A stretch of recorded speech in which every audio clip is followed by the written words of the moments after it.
Hi, my name is Alexandria Villaseñor. I'm 14, and I believe that children all around the world have a right to a stable climate.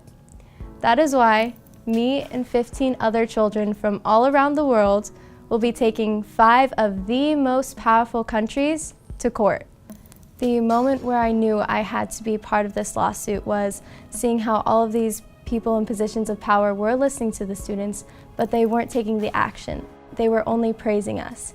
And it seemed like they didn't have the political will to do anything.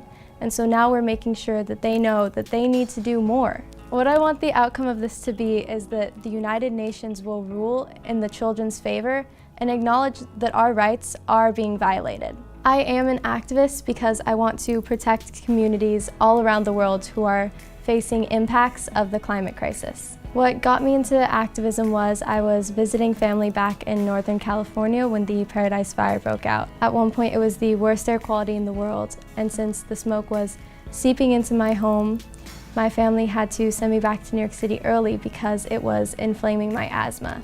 And that made me really want to take action, but I didn't really know how. It was seeing Greta Thunberg speak at COP24 that had really empowered me. I've been on Climate Strike every Friday in solidarity with Greta Thunberg and the Fridays for Future movement.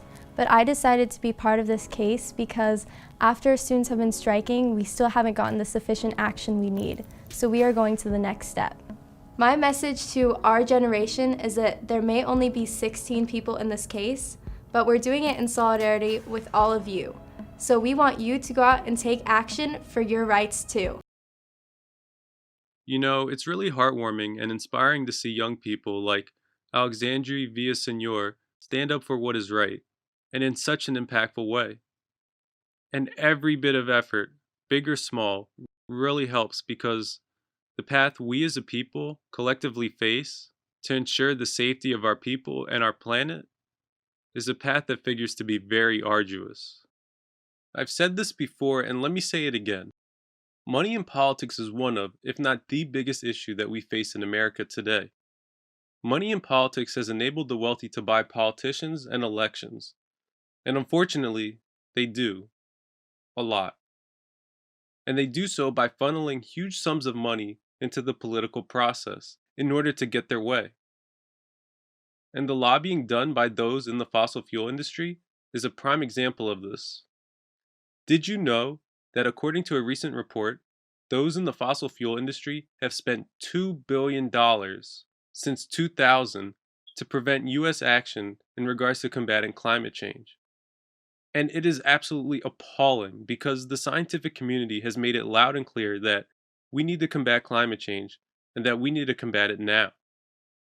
Otherwise, scientists believe there will be catastrophic consequences, for instance, in terms of natural disasters such as floods, droughts, wildfires, and the list goes on and on. And we cannot allow this to happen. People's lives are at stake. So many people's lives. This isn't some game.